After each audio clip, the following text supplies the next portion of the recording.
Hello everyone, welcome to model. तो कैसे आप सभी लोग? आई होप आप सभी अच्छे होंगे और आप सभी की जेई की तैयारी अच्छी चल रही होगी। तो आज की इस एक्साइटिंग सेशन में हम लोग केमिकल थर्मोडायनेमिक्स से हम लोग कुछ पीवाईक्यूज करेंगे जो कि 2020 और 2021 में आए हुए हैं।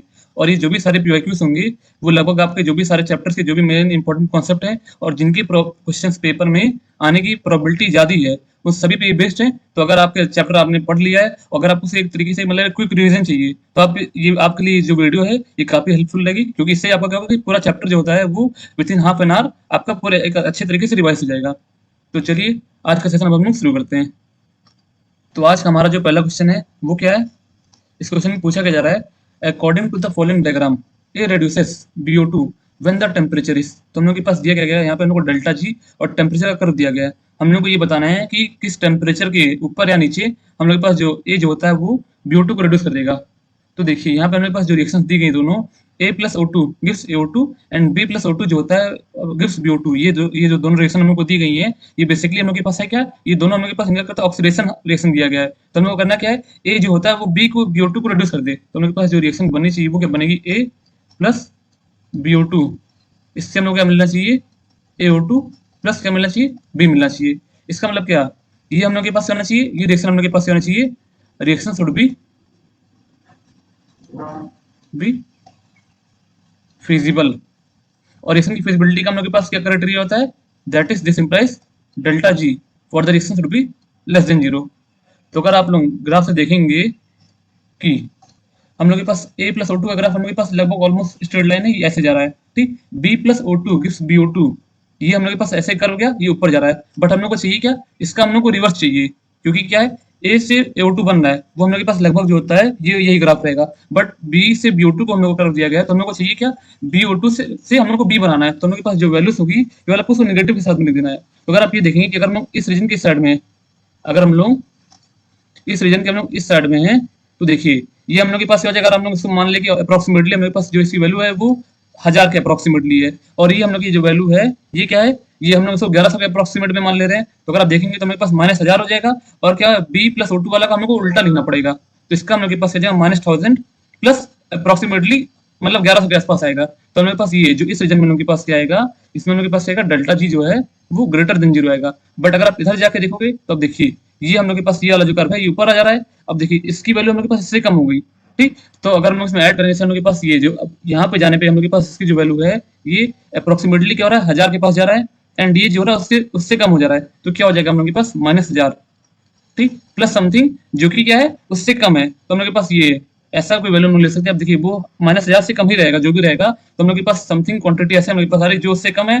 तो ओवरऑल हम लोग के पास क्या हो जाएगा, इस रीजन में हम लोग के पास क्या हो जाएगा, डेल्टा जी जो है वो लेस देन जीरो हो जाएगा, ठीक। तो देखिए इसका मतलब क्या हो जाएगा, हम लोग के पास ये जो रिएक्शन दी गई है इसका डेल्टा जी 1400 वो क्या होता है डिग्री सेल्सियस से पहले हम लोग के पास क्या है पॉजिटिव है, उसके बाद हम लोग के पास डेल्टा जी जो हो रहा है वो नेगेटिव हो जाएगा। तो डेल्टा जी कब नेगेटिव हो रहा है, 1400 डिग्री सेल्सियस के बाद। तो हम लोग के पास रिएक्शन कब फिजिबल हो जाएगी, जब हम लोग के पास क्या है temperature greater than 1400 degree Celsius है। तो आई होप आपको क्वेश्चन समझ में आ गया होगा। इसमें आपको बेसिकली लगाना क्या था कि डेल्टा जी हम लोग के पास कोई भी रिएक्शन जो होती है उसको फिजिबल बनाने के लिए हम लोग के पास जो डेल्टा जी जो होता है वो क्या होना चाहिए, वो नेगेटिव होना चाहिए। तो हमारा जो अगला क्वेश्चन है वो क्या है, इसमें हम लोग को क्या दिया गया है, वेपर प्रेशर और टेम्परेचर का कर्व दिया गया है। और बोला क्या जा रहा है, the following inference are made, X has higher intermolecular interaction compare to Y. B में क्या है, X has lower intermolecular interaction compare to Y. C में क्या बोला जा रहा है, Z has lower intermolecular interaction compare to Y. तो हम लोग को बताना क्या है, इसमें से हम लोग के पास ये ए बी सी में से हम लोग के पास कौन कौन से हम लोग के पास जो ऑप्शन है वो करेक्ट है। तो पहले मैं आपको बता दूं ये जो इतना पार्ट है ये मतलब गलती से आ गया है, ओवरलैप हो गया था। तो अगर हम इसमें सी ऑप्शन हम लोग के पास क्या है, सी में हम लोग के पास दिया गया सी है, एंड डी हम लोग के पास ये चार ऑप्शन है। तो हम लोग के पास जो ऑप्शन सारे अवेलेबल है वो ये दिए गए हैं। तो क्वेश्चन में हम लोग से बोला क्या गया है कि हम लोग के पास ये वेपर प्रेशर और क्या होता है टेम्परेचर का हम लोग कर दिया गया है तीन गैस के लिए एक्स वाई और जेड। तो बोला क्या जा रहा है हम लोग से, ये बताना है हम लोग को किसमें इंटरमोलिकुलर इंटरेक्शन ज्यादा होगा किसमें कम होगा। तो आप एक चीज ये आपको मालूम ही होगा कि इंटरमोलिकुलर इंटरेक्शन उनके पास बेसिकली होगा कब ज्यादा, अगर देखिए गैस के मॉलिक्यूल हैं उनके बीच में क्या है इंटरमोलिकुलर इंटरेक्शन ज्यादा है। इसका मतलब क्या, गैस के मॉलिक्यूल जो है उनका आपस में जो होता है अट्रैक्शन जो होता है वो काफी ज्यादा है, ठीक। अब देखिए गैस में जो हमारे पास गैस जो में जो हम लोग जो प्रेशर डिफाइन करते हैं वो बेसिकली होता क्या है कि जब गैस के मॉलिक्यूल क्या होता है वॉल पे जब वो स्ट्राइक करेंगे तब हम लोग के पास क्या होता है, प्रेशर को अप्लाई करते हैं। तो अगर देखिए, अगर गैस के मॉलिक्यूल का इंटरेक्शन आपस में ज्यादा हो रहा है, मतलब क्या, मॉलिक्यूल्स आपस में ज्यादा अट्रैक्ट हो रहे हैं, इसका मतलब क्या, मॉलिक्यूल्स के पास जो टेंडेंसी जो होगी वॉल पे जाके हिट करने की, वो क्या हो जाएगी, कम हो जाएगी। तो आप एक चीज ये याद रखिएगा, greater the inter molecular attraction in a gas, lower will be the vapor pressure of the gas. Vapor pressure of the gas. तो देखिए, मैंने बोला कि आपको कि अगर गैस के मॉलिक्यूल के बीच में इंटरेक्शन ज्यादा हो रहा है, इससे हम लोग के पास होगा कि जो मॉलिक्यूल हैं वो वॉल पर स्ट्राइक नहीं करेंगे, इससे हम लोग के पास हो जाएगा, वेपर प्रेशर जो होता है वो कम हो जाएगा। ठीक, तो अगर आप ग्राफ में ये देखेंगे तो आपको ग्राफ से पता चल जाएगा कि एट अ पर्टिकुलर टेम्परेचर, कि अगर आप कोई भी टेम्परेचर ले लीजिए तो आप ग्राफ से देख सकते हैं कि हमारे पास जो होता है Vp x is greater than Vpy is greater than Vpz। मतलब क्या, सबसे ज्यादा अगर हम कोई भी टेम्परेचर ले लेंगे तो हम लोग के पास क्या, आप देखेंगे ग्राफ से कि x का जो वेपर प्रेशर है वो y और z से सबसे ज्यादा है। इसका मतलब आप क्या कह सकते हैं कि हम लोग के पास जो इंटरमोलिकुलर अट्रैक्शन है वो क्या है, x में सबसे कम है, उसके बाद y में है, एंड z में हम लोग के पास क्या होता है, सबसे ज्यादा इंटरेक्शन जो होता है वो क्या z में हो जाएगा। तो देखिए, यहाँ पे मेरे पास ये इन्फ्लुएंसेस को हम लोग पढ़ते हैं, पहले में क्या बोला जा रहा है, x has higher intermolecular interaction compare to y ना, ये गलत हो जाएगा। फिर क्या है, x has lower intermolecular interaction compare to y, ये सही है। जेड में क्या, सी में क्या बोला जा रहा है, Z has lower intermolecular interaction compare to X Y, ना ना ना, जेड में मैक्सिमम है, उसके बाद हम लोग के पास इंटरेक्शन जो होता है फिर वाई में कम है उससे, फिर सबसे कम हमारे पास इंटरेक्शन होता है वो एक्स में। तो इससे हमारा जो ऑप्शन जो होता है वो क्या हो जाएगा, हमारे ये ऑप्शन जो होता है वो क्या हो जाएगा, सही हो जाएगा। तो हम लोग अपने अगले क्वेश्चन पे चलते हैं। इसमें क्या बोला जा रहा है, the true statement among the following is S is a function of temperature, but delta S is not a function of temperature. Both S and delta S are not function of temperature. फिर क्या C में क्या बोला जा रहा है, both delta S and S are function of temperature. And D में क्या बोला जा रहा है, S is not a function of temperature, but delta S is a function of temperature. तो देखिए, इस क्वेश्चन में हम लोग से ये बोला जा रहा है कि हम लोग को बताना है कि S जो कि एंट्रोपी होती है एंड डेल्टा S हम लोग के पास होता है वो क्या हो जाएगा, ये हम लोग के पास बेसिकली क्या होती है, एब्सोल्यूट एंट्रोपी होती है, एंट्रोपी नहीं कह सकते हम लोग इसको, क्या कहेंगे, एब्सोल्यूट एंट्रोपी होती है। एंड डेल्टा हम लोग के पास होता है, ये तो आपको पता ही है, ये क्या हो जाएगा हम लोग के पास, चेंज इन एंट्रोपी होता है। तो डेल्टा का फॉर्मूला क्या होता है, सही बोला आपने, ये हम लोग के पास क्या हो जाएगा, डी क्यू रिवर्सिबल अपॉन क्या हो जाएगा, टी इज इक्वल टू क्या हो जाएगा, इंटर करने पर हमारे पास आ जाएगा delta Q reversible upon temperature हो जाएगा। तो अब आपको ये पता ही चल गया कि हमारे पास डेल्टा जो होता है वो टेम्परेचर पर डिपेंड करेगा। अब इसका मतलब क्या हो जाएगा, पहला गलत हो गया, एंड हम लोग के पास क्या हो जाएगा, ये बी गलत हो गया। तो हम लोग के पास ये एब्सोल्यूट एंट्रोपी एस जो होती है उसका फॉर्मूला हम लोग के पास क्या होता है, एस इज इक्वल टू क्या हो जाएगा, आर एल एन डब्ल्यू। तो ये एक मतलब फॉर्मूला को ज्यादा इंपॉर्टेंट नहीं है, बट हल्का फुल्का आप इसे मतलब याद रखे रहेगा कि अगर कभी भी पेपर में बन गया क्वेश्चन तो आप इसको यूज कर सके। आर हम लोग के पास यहाँ पे क्या हो जाएगा, आर हम लोग के पास कहते हैं गैस कॉन्स्टेंट है, ये तो आपको पता ही होगा। ठीक, एंड डब्ल्यू हम लोग के पास होता है वो क्या होता है, ये हम लोग के पास हम लोग कहते हैं नंबर ऑफ ओरिएंटेशन कहते हैं, दैट the molecule possess। तो देखिए, W जो हम लोग के पास होता है कि एक मॉलिक्यूल जो होता है वो कितने ओरिएंटेशन में वो रह सकता है। जैसे कि हम लोग के पास क्या होता है, कोई अब मॉलिक्यूल है, अब आप उसका टेम्परेचर हम लोग चेंज करते हैं तो होता है कि उसमें क्या होता है, क्योंकि अब टेम्परेचर बढ़ा रहे हैं हम लोग तो उसमें क्या होता है, वाइब्रेशन आने लगते हैं और भी कई सारे इसमें क्या होते हैं चीजें मतलब चेंजेस होने लगते हैं, जिससे हम लोग के पास होता है मॉलिक्यूल का जो होता है ओरिएंटेशन जो होता है वो क्या हो जाएगा, चेंज होने लगता है। यहाँ पे हम लोग के पास ये आपको अब पता चल गया होगा कि हम लोग के पास W जो होता है वो क्या होता है, नंबर ऑफ ओरिएंटेशन है, जो कि क्या होता है टेम्परेचर चेंज करने पे क्या होता है, चेंज होगा। तो अब देखिए हम लोग के पास क्योंकि W चेंज हो रहा है, इससे हम लोग के पास क्या होगा, टेम्परेचर चेंज करने पे हम लोग के पास क्या हो जाएगा, S जो होता है वो भी क्या होगा, चेंज होने लगेगा। So we can say that S and delta S both are dependent on temperature और both are function of temperature। तो हम लोग के पास C जो होता है वो क्या हो जाएगा, C हो जाएगा। तो अब हमारा जो अगला क्वेश्चन है वो क्या है, ये दिया गया है। इसमें हम लोग को क्या बोला जा रहा है, the heat of combustion of ethanol into carbon dioxide and water is -327 kilo calorie at constant pressure. The heat evolved at constant volume at 27 degree Celsius is.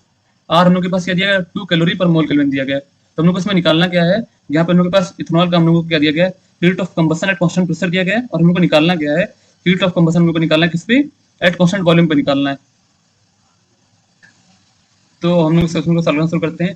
तो देखिए क्या बोला जा रहा है, हम लोग इथेनॉल का हम लोग कंबशन करते हैं। इथेनॉल बेसिकली होता क्या है, C2H5OH प्लस O2।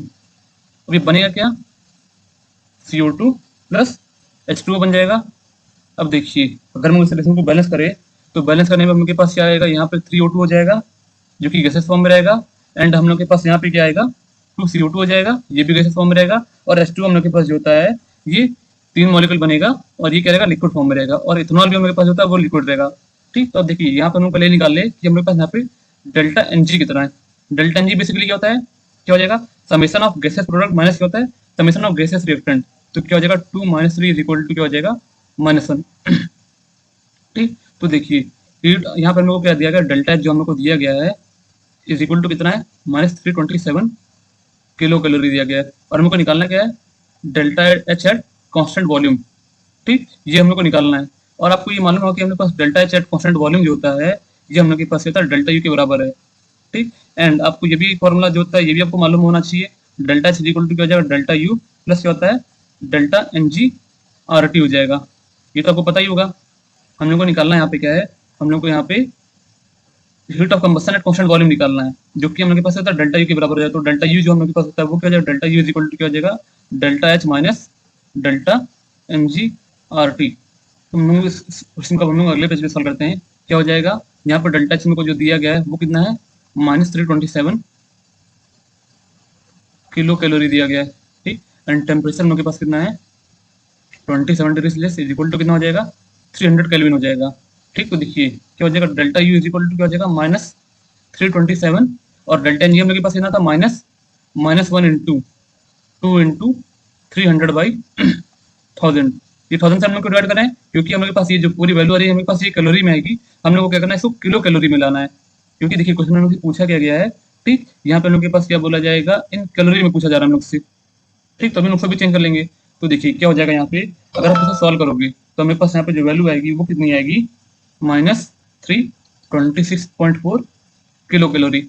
अगर हम उसको कैलोरी में लिखे तो कितनी आ जाएगी, 326,400 कैलोरी विथ नेगेटिव साइन। तो ये हम लोग के पास हो जाएगा डेल्टा यू हो गया। तो हम लोग को निकालना क्या था, ये हीट रिकॉर्ड निकालना था।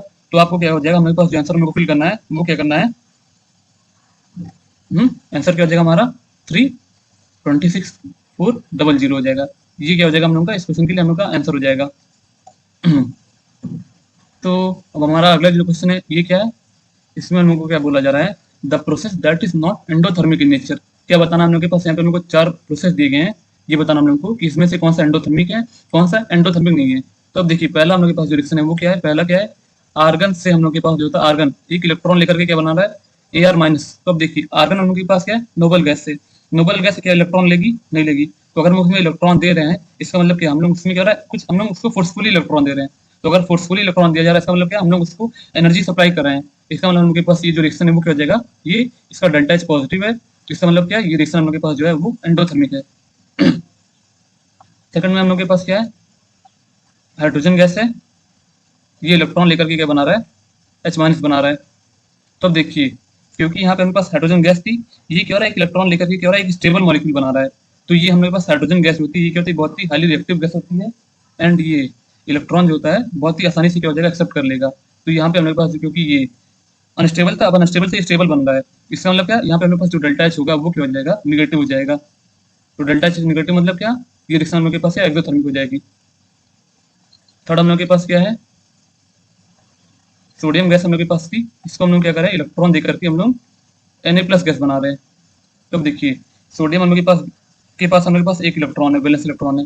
ये उस एक इलेक्ट्रॉन को लूज करके क्या हो जा रहा है, नोबल गैस एक्वायर कर रहा है। बट होता क्या है, सोडियम में हमारे पास इतनी कोई ज्यादा टेंडेंसी नहीं होती कि मतलब वो इलेक्ट्रॉन इतना आसानी से लूज कर देगा। इसको क्या था, हम लोग को हल्की फुल्की एनर्जी हम लोग को सोडियम को देनी पड़ती है। ये हमारे पास बेसिकली है क्या, ये सोडियम का हम लोग के पास होता है आयोनाइजेशन एंथैल्पी है।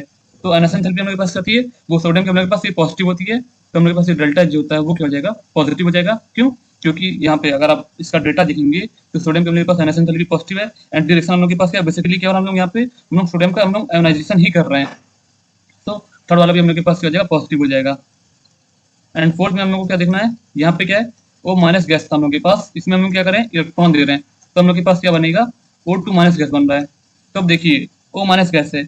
अब होता है क्या बेसिकली कि O माइनस, ठीक चलिए सही है, O2 माइनस हम लोग के पास क्या स्टेबल बन रहा है, बट यहाँ पे हम लोग के पास ये स्टेबिलिटी तो चलिए एक्वायर हो रही है, बट यहाँ पे हमारे पास एक और फैक्टर है जो आपको याद रखना पड़ेगा हमेशा, कि अगर हम लोग कोई नेगेटिवली चार्ज स्पीसीज है उसमें हम लोग क्या इलेक्ट्रॉन ऐड कर रहे हैं, मतलब नेगेटिव है उसमें हम लोग और नेगेटिव लैप ऐड कर रहे हैं। तो बेसिकली होता क्या है कि जब मॉलिक्यूल पे नेगेटिव चार्ज पहले से प्रेजेंट था, हम लोग उसके पास जब हम लोग नेगेटिव इलेक्ट्रॉन लाएंगे तो होता क्या है कि दोनों के बीच में क्या होगा, रिपल्सन होने लगता है। तो उस रिपल्सन से हम लोग के पास बेसिकली होगा क्या कि इलेक्ट्रॉन का जो क्या होता है उसमें मॉलिक्यूल में जाना जो होता है वो क्या हो जाएगा, मुश्किल हो जाएगा। इस वजह से हम लोग को क्या होता है, हम लोग को एक्सटर्नल एनर्जी प्रोवाइड करनी पड़ती है। इस वजह से हम लोग के पास क्या हो जाएगा, इस रिएक्शन का भी हम लोग के पास जो डेल्टा एच होता है वो क्या हो जाएगा, पॉजिटिव हो जाएगा। तो इसमें हम लोग के पास केवल जो ऑप्शन बी है इसका हम लोग के पास डेल्टा एच जो होता है वो नेगेटिव है, बाकी सबका डेल्टा एच जो होता है वो पॉजिटिव हो जाएगा। तो B is the correct answer. So अब हमारा जो अगला क्वेश्चन है वो क्या है, इसमें क्या बोला जा रहा है, for a reaction 4m solid plus n times NO2 gas gives 2m2ON. The free energy change is plotted as a function of temperature. The temperature below which the oxide is stable could be inferred from the plot as the point at which. तो हम लोग के पास देखिए हम लोग को एक reaction दी गई है, वो क्या है 4m solid, क्या है NO2 गैस गिव्स क्या हो जाएगा 2m2ON। तो हम लोग के पास ये एक रिएक्शन हो रही है, एक मेटल था, मेटल कह सकते हैं, और हमारे पास ऑक्सीजन है, तो हम लोग के पास वो क्या ऑक्साइड बना रहा है। तो हम लोग के पास ये डेल्टा जिसका जो जी का कर्व जो होगा बेसिकली वो क्या हो जाएगा, वो ऐसा चलिए कुछ बन गया। अब देखिए डेल्टा जी हम लोग के पास हो जाएगा, इधर डेल्टा जी क्या है, इधर डेल्टा जी है, इधर मेरे पास इधर टेम्परेचर, इधर टेम्परेचर पॉजिटिव है, इधर क्या हमारे पास डेल्टा जी जो है वो नेगेटिव इधर है, पॉजिटिव इधर है।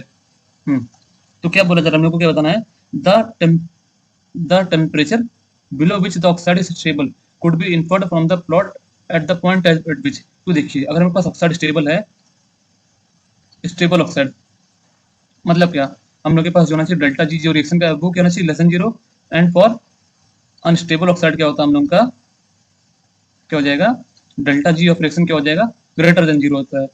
ठीक, तो देखिए क्योंकि हम लोग को क्या बोला जा रहा है, हम लोग को ऑक्साइड स्टेबल रखना है, तो अगर आप ग्राफ में देखेंगे तो इस रीजन में हम लोग के पास क्या है, इस रीजन में हम लोग के पास क्या होता है डेल्टा जी जो है निगेटिव है, इस रीजन में हम लोग के पास क्या होता है डेल्टा जी पॉजिटिव है।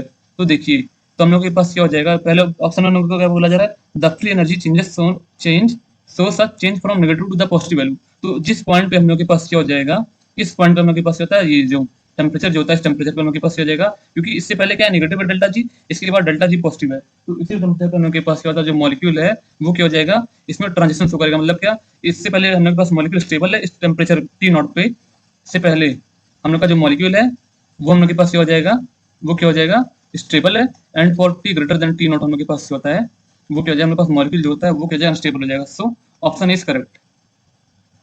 एंड देन हमारा जो अगला क्वेश्चन है वो क्या है,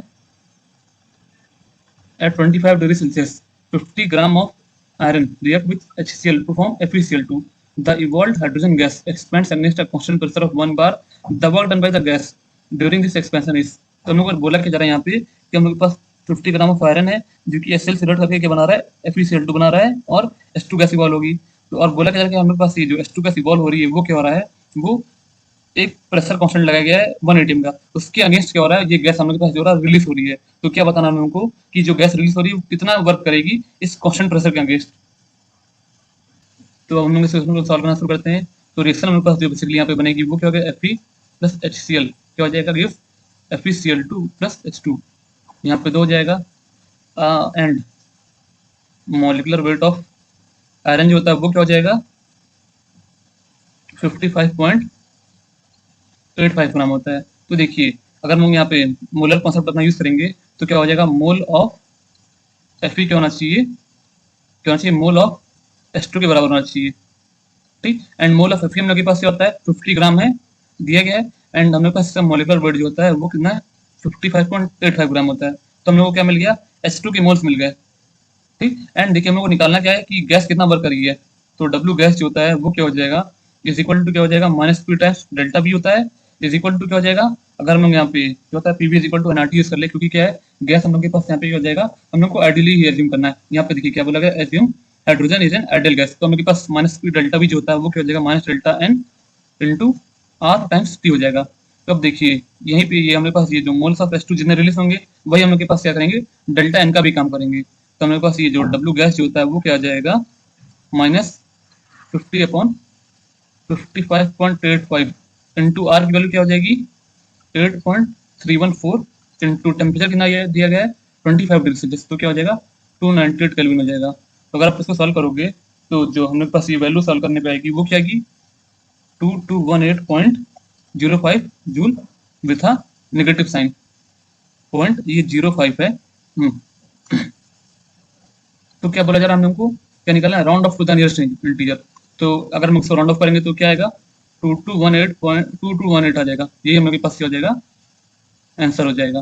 तो देखिए यहाँ पे हम लोग को बेसिकली करना क्या था कि हमारे पास H2 गैस जो होती है वो क्या हो रहा है कांस्टेंट जो प्रेशर हमारे पास एक्सटर्नल दिया गया है उसके अगेंस्ट कुछ वर्क करेगी, वही हम लोग को क्या निकालना वही वर्क निकालना था।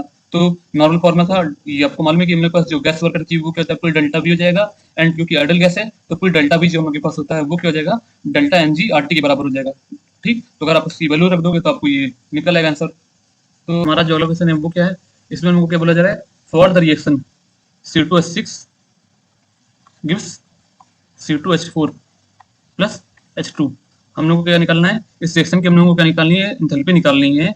और हम लोग को यहाँ पे बेसिकली दिया गया हम लोग को ये सारे जो बॉन्ड्स हम लोग के पास इस मतलब क्या होता है रिएक्शन में जो हम लोग के पास सारे बॉन्ड्स हैं उन सबके हम लोग को क्या दिया गया बॉन्ड डिसोसिएशन एंथैल्पी दी गई है। तो अगर आप ये आपको फॉर्मूला मालूम होगा कि अगर हम लोग के पास बॉन्ड डिसोसिएशन एंथैल्पी दी गई है उससे हम लोग क्या निकालना है रिएक्शन की एंथैल्पी निकालनी है। तो डेल्टा एच रिएक्शन जो होता है वो क्या हो जाएगा इज इक्वल टू क्या हो जाएगा bond dissociation enthalpy of reactant minus क्या हो जाएगा summation of bond dissociation enthalpy of product. तो करना क्या है हम लोग पास ये जो रिएक्शन की एंथैल्पी होती है वो क्या हो जाएगा हम लोगों के पास उसमें हमको अगर निकालना है वो हम लोग करेंगे क्या कि हमारे पास जो भी सारी रिएक्टेंट हैं उन सबका हम लोग क्या करेंगे बॉन्ड डिसोसिएशन एंथैल्पी में ऐड कर लेंगे, उसमें से हम लोग क्या करेंगे तो ये प्रोडक्ट की बॉन्ड डिसोसिएशन एंथैल्पी हम लोग सम ऐड करके सब्ट्रैक्ट कर देंगे, तो वही हम लोग के पास क्या हो जाएगा रिएक्शन की क्या हो जाएगा वो एंथैल्पी आ जाएगी। तो देखिए अगर आपको कहीं भी ऐसा कोई क्वेश्चन मिले जहाँ पे क्या करना है आपको रिएक्शन की बॉन्ड डिसोसिएशन एंथैल्पी दी गई और आपको क्या निकालना है रिएक्शन की एंथैल्पी निकालनी है, तो मैं आपको एक चीज सजेस्ट करूंगा कि अगर आपके पास कभी वैसा है तो आप क्या क्या करो आपका रिएक्शन का जो होता है कि आप एक बॉन्ड लाइन डायग्राम बना लो। ठीक, बॉन्ड लाइन डायग्राम से आपको एक फायदा क्या होता है कि आपको सारे बॉन्ड्स जो होते हैं मॉलिक्यूल में वो बड़े आसानी से दिखने लगते हैं। तो देखिए ये हम लोग के पास रिएक्टेंट हो गया, इधर H है, एक H इधर है, एक H इधर है, एंड इधर हम लोग के पास क्या हो रहा है एक H इधर आ जाएगा, एक H इधर, एक H इधर आ जाएगा। ठीक, एंड इधर हम लोग के पास क्या बन रहा है एक C double bond C bond है, इस पे एक H लगा हुआ है, इस पे एक H लगा हुआ है, इधर एक नहीं ये हो गया कार्बन की यहाँ पे वैलेंसी पूरी होगी, एंड इधर हम लोग के पास एक H इधर है, एक H इधर है। ठीक, एंड देन हम लोग के पास क्या एक H और H के बीच में एक सिंगल बॉन्ड है। तो देखिए बॉन्ड लाइन डायग्राम से आपको बनाने से फायदा क्या होगा कि आपको सारे बॉन्ड्स जो होते हैं वो बड़े आसानी से दिख जाएंगे। ठीक, तो इससे आपका क्या होगा कि आपका जो मतलब क्या होता है पेपर में जो होता है कि हो सकता है कि आप कभी कभी जल्दी में क्या होता है कि हम लोग क्या करते हैं कोई ना कोई बॉन्ड भूल जाते हैं, बट अगर आप बॉन्ड लाइन डायग्राम बना लोगे तो आपको सारे बॉन्ड्स आसानी से दिख जाएंगे, एंड क्या होगा आपकी जो गलती करने की चांसेस हैं वो क्या हो जाएंगे एलिमिनेट हो जाएंगे। तो आई सजेस्ट कि आप क्या करो आप एक बॉन्ड लाइन डायग्राम बना करके अगर ऐसा कोई क्वेश्चन आता है आप उसको तभी सॉल्व करिया करो। तो क्या हो जाएगा अगर हम क्या होता है bond dissociation enthalpy of reactant हम लोग लिखे वो क्या आएगा ये हम लोग के पास क्या हो जाएगा 6 टाइम्स क्या हो जाएगा सी एच का बॉन्ड हो जाएगा प्लस क्या हो जाएगा सी डबल बॉन्ड सी का क्या हो जाएगा delta H of C H हो जाएगा, एंड डी क्या हो जाएगा delta H of C single bond C हो जाएगा। तो मेरे पास ये जो वैल्यू आएगी वो क्या आएगी 6 टाइम्स क्या हो जाएगा 414 प्लस क्या हो जाएगा 347। तो अगर आप इसको सॉल्व करोगे तो मेरे पास सॉल्व करने पे इसकी जो वैल्यू आएगी वो क्या आएगी 2831 जूल आ जाएगा।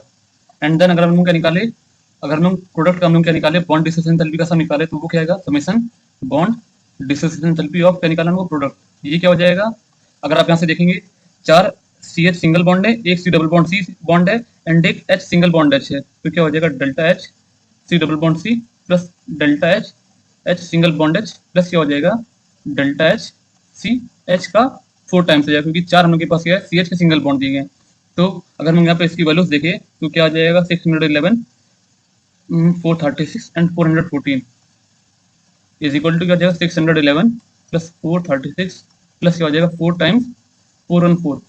तो अगर आप इसको सॉल्व करोगे तो सॉल्व करने पे इसकी जो वैल्यू आएगी वो क्या आएगी 2723 जूल आएगी। तो अब देखिए हम लोग को निकालना क्या है यहाँ पे हम लोग यहाँ पे रिएक्शन की हम लोग निकालना है डेल्टा एच निकालना, तो डेल्टा एच जो होता है वो क्या हो जाएगा summation of bond dissociation enthalpy of reactant minus क्या हो जाएगा summation of bond dissociation enthalpy of क्या आएगा प्रोडक्ट आएगा। तो क्या हो जाएगा 2831 माइनस 2703, तो सॉल्व करने पे हम लोग के पास ये जो वैल्यू आएगी इसकी वो कितनी आएगी 128 किलो जूल पर मोल आएगी। यहाँ पे अगर यहाँ पे हम लोग के पास किलो जूल पर मोल इसकी यूनिट रहेगी, यहाँ इसकी भी यूनिट क्या हो जाएगी किलो जूल पर मोल हो जाएगी। यहाँ पे मैंने गलती कर दी थी। तो आपका जो आंसर होगा वो क्या हो जाएगा, आंसर हमारे पास होता है वो क्या आएगा, वो 128 क्या हो जाएगा, आंसर आपको फिल करना है। तो यहाँ पे आप एक चीज और ध्यान रखिएगा कि ये केमिकल थर्मोडायनेमिक्स से आपके पास जो भी मैक्सिमम क्वेश्चन बनते हैं वो क्या होता है, न्यूमेरिकल टाइप के क्वेश्चन बनते हैं। तो मैं आपको ये सजेस्ट करूंगा कि आप केमिकल थर्मोडायनेमिक्स में आप क्या करिए, आप न्यूमेरिकल के ज्यादा प्रैक्टिस करिए। इसलिए आपका क्या कि मतलब जो एरर मतलब कहता है गलती करने के जो चांसेस होंगे वो क्या हो जाएंगे, मिनिमाइज हो जाएंगे। यहाँ से कहता है मतलब कहता है एमसीक्यू टाइप क्वेश्चन कम ही बनते हैं, ज्यादा आपको क्या मिलेगा, आपको ज्यादा ये न्यूमेरिकल टाइप ही क्वेश्चन बनेंगे। तो आई होप आपको क्वेश्चन समझ में आ गया होगा। तो हम लोग अपने अगले क्वेश्चन पे चलते हैं। तो ये हमारा आज का लास्ट क्वेश्चन है। तो अब चलिए हम लोग इसको भी शुरू करते हैं करना। तो देखिए यहाँ पे क्या बोला जा रहा है, for the reaction 2NO2 gas gives N2O4 gas when delta S is equal to -176 joule per kelvin है एंड डेल्टा एच हम लोग के पास क्या है -57.8 किलो जूल पर मोल है। तो हम लोग को निकालना क्या है, डेल्टा जी निकालना है। तो देखिए डेल्टा जी का फॉर्मूला मालूम होगा, डेल्टा जी जो होता है वो क्या हो जाएगा, डेल्टा एच माइनस क्या होता है 3 टाइम्स डेल्टा एस हो जाएगा। तो क्या निकालना हम लोग को, डेल्टा जी ही निकालना है। तो देखिए डेल्टा एच यहाँ पे हम लोग को क्या दिया गया है -57.8। चलिए ठीक है, माइनस क्या हो जाएगा, टेम्परेचर कितना है, टेम्परेचर कितना है 298 केल्विन है, इनटू क्या हो जाएगा, डेल्टा कितना है -176 अपॉन क्या हो जाएगा 1000, क्योंकि क्या है ये पार्ट हम लोग के पास क्या है जूल में है एंड इतना पार्ट हम लोग के पास है किलो जूल में। बट हम लोग को आंसर जो लाना है वो क्या किलो जूल पर मोल मिल जाना है, इसलिए हम लोग क्या करेंगे, इसको हम लोग 1000 से डिवाइड कर देंगे। तो क्या हो जाएगा -57.8। तो इधर माइनस माइनस प्लस हो जाएगा और ये सॉल्व करने पे जो वैल्यू आएगी सी वो क्या आएगी 52.448 आएगी। तो अगर आप इसको सेपरेट करोगे तो मेरे पास जो फाइनल वैल्यू बदल के आएगी वो क्या आएगी -5.352 क्या हो जाएगा किलो जूल पर मोल आएगी। तो हम लोग को निकालना क्या है, नियरेस्ट इंटीजर में करना है। तो हम लोग के पास इसकी जो वैल्यू हो जाएगी वो क्या हो जाएगी, आपको जो आंसर फिल करना है वो क्या हो जाएगा 5 फिल करना है। तो ये हमारा आज का लास्ट क्वेश्चन था। तो आज हम लोगों ने केमिकल थर्मोडायनेमिक्स के 2020 और 2021 में जो भी अच्छे क्वेश्चन थे वो मैंने आपको कराए हैं और लगभग मैंने सारे टॉपिक्स कवर करने का मतलब ट्राई किया है कि मतलब सारे टॉपिक से आपको कुछ ना कुछ क्वेश्चन मिल जाए, जिससे आपका क्या हो कि रिवीजन जो चैप्टर का वो आसानी से हो जाए। ठीक, तो आई होप आपको ये आज का सेशन जो है वो अच्छा लगा होगा। तो हम लोग इस सेशन को हम लोग ये एंड करते हैं एंड देन मिलते हैं हम लोग अगले सेशन में, जहाँ पे हम लोग किसी और चैप्टर के हम लोग क्या करेंगे, क्यूआई करेंगे। तो till then bye, take care and exam की आप लोग तैयारी में लगे रहो।